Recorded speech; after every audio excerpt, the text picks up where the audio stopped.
This should have been the stage for his grand homecoming. And this hole, the 18th at Carnoustie, the center of his triumphant memory.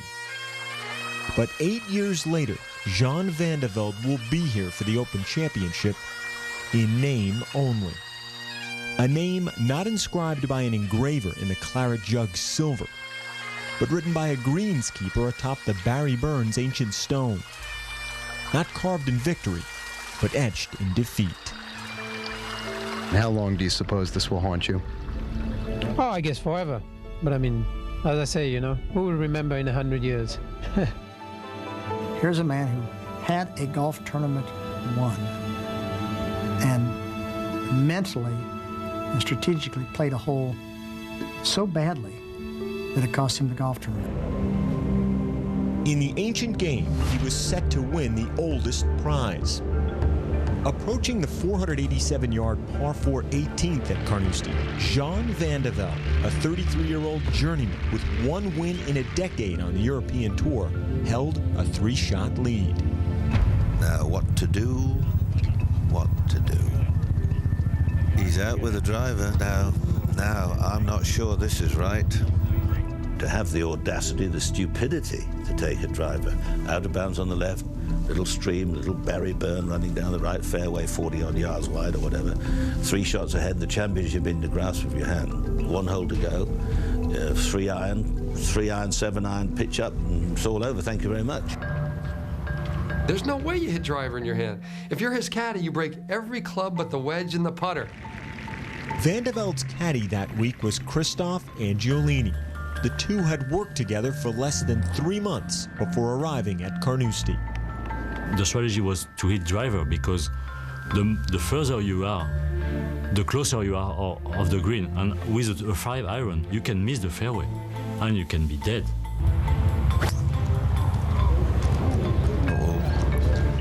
We could just see the ball going through. Where the hell's that gone?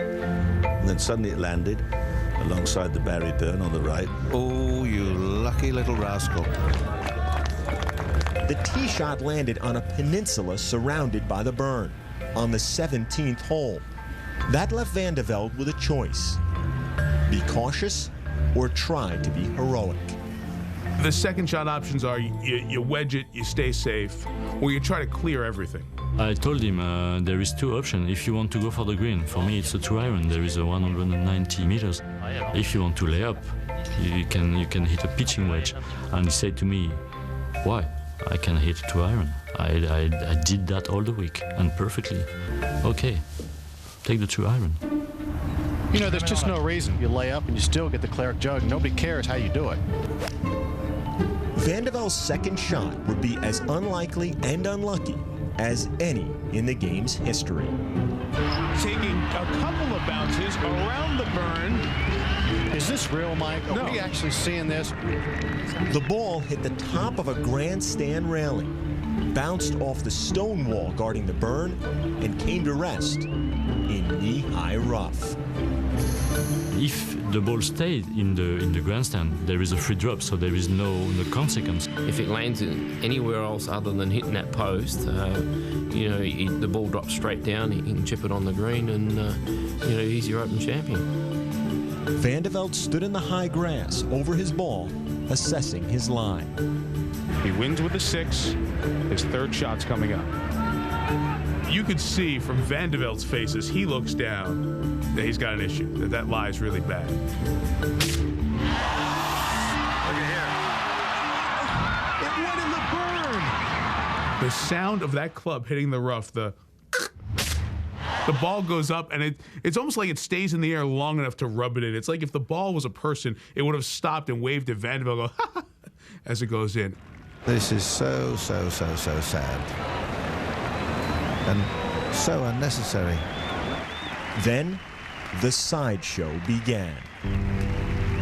He's surely not going to go and climb down in there and try to whack it out of there. No, that would be totally ridiculous. No, what are you doing? What on earth are you doing? It wasn't underwater, and it was quite a long way back from the lip of the burn itself. And I thought if he actually got in there quick, he could have actually played it out. No, Jean, please, would somebody kindly go and stop him? Give him a large brandy and mop him down. Then when he started taking his shoes and socks off and going into the water, I thought, well, this is ridiculous. He asked me this question, Chris, what do you think about this shot? Do you think it's possible? And I can't answer another thing to, I don't know. I don't know this shot. I never tried this shot. This really is beyond a joke now. He's gone gaga because this is quite... I've never seen anything like it before, and to attempt to hit the ball out of there is pure madness. Then he stands with his hands on his hips in true sort of Gallic style, like, Inspector Clouseau. And I honestly did not know what to say, which isn't like me at all. But what do you say when you see somebody destroying in front of your very eyes? He's destroying the chance of a lifetime. You hate to be harsh on somebody, but this is one of the most stupid things I've ever seen in my life, I have to be honest. With photographers swarming, Van de Velde plucked the ball from the water. Thank goodness good sense prevails.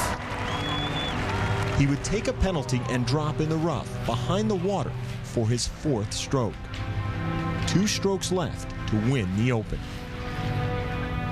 From the deep rough, Van de Velde hit wedge for his 5th shot.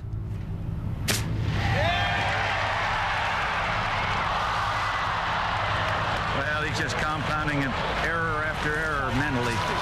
1, 2, 3, 4, 5 in the bunker. So we need a up and down for the playoff.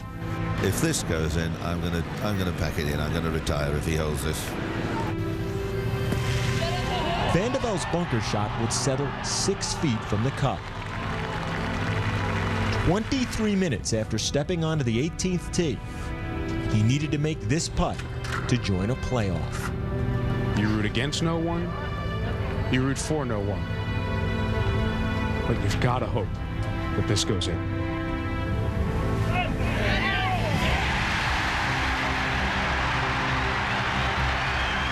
Just your everyday triple. He went into the clubhouse or the hotel.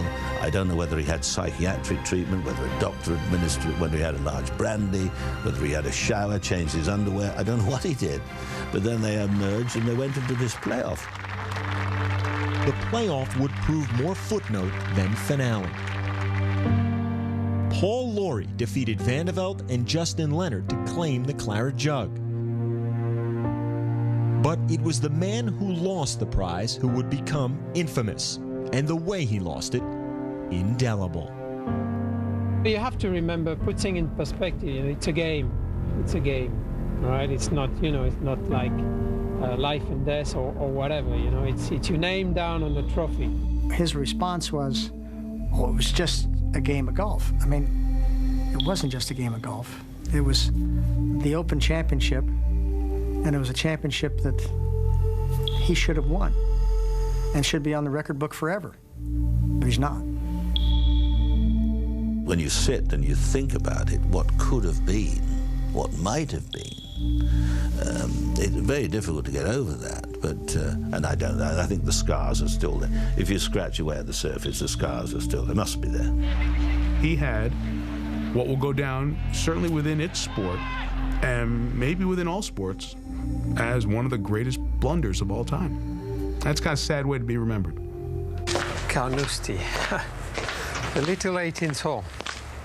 5 months later, Van de Velde returned to the 18th at Carnoustie to film a commercial where he played the entire hole with only a putter.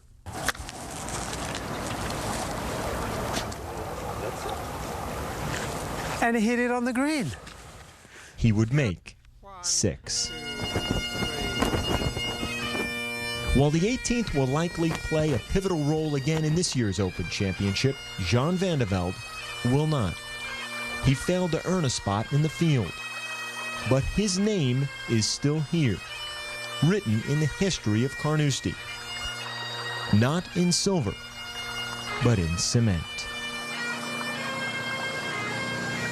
As we mentioned, Jean Van de Velde is not here at Carnoustie. He has been battling through an illness for the past several months and was unable to attempt to qualify. We did, however, catch up with him back in France just a couple of days ago, and we had a lengthy conversation about that day and, of course, everything that followed. I asked him if he'd ever watched the telecast of the hole. Here's what he said. I have seen it once or twice only, I think. But listen, I played it. So what am I going to see? What am I going to see? That I hit a little piece of metal? I got the picture of that. That is the story of 8 years ago, and a terrific job by Tom. And we'll hear more of Tom's conversation with Jean Van de Velde tomorrow. Well, as Nick and Paul, it's interesting to watch you guys watch this piece because I've seen it, and we'll talk to the guys about it when we continue. Jean Van de Velde, memories of 1999 a moment ago. Something that's still even at 9 or 10 minutes of captivating viewing when you know everything that happened on that day. Here's the golf track we've been using here throughout just to recount. And that's the one thing about the Van de Velde tee shot, all the bad breaks. If that ball is a little bit left or goes in the burn on that shot, the first shot, maybe it changes the course of history. Or if it went long and into the burn, oh, that would have been too far. The second shot, think about a water bottle. If you put a water bottle down on top of a table, it's about that width of what he hit on the grandstand. They kept the ball from going in the grandstand. As you heard, his caddy would have been a free drop, bouncing back into the worst possible rough you could find around 18, the ball on the burn, back out into the bunker. What you didn't see in the piece, but you might remember from 99, was Craig Parry in that bunker, hold his bunker shot beforehand, and if he didn't miss a little putt on 17 before then, Craig Parry would have ended up in that playoff. You watched that, and you remember from 99. I'll start with you, Nicky, your recollections as you watched that again. I didn't see it live, the original one, and watching that now, I mean, I think that's it's pretty harsh on the guy, to be honest. I mean, it's a guy's emotions there, and he's scarred from that. And what happened, who knows about destiny and these sort of things, but that was quite amazing what happened. Well, it's every player's nightmare. I mean, I've actually had leads and been jerked up to it, like just wide awake, having that very dream that I would do something like that. And, you know, who knows, maybe Sergio has that dream tonight. It's real emotion.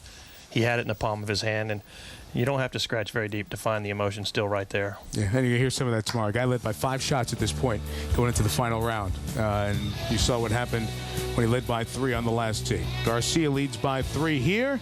We will take a peek ahead to the final round of the Open Championship after this.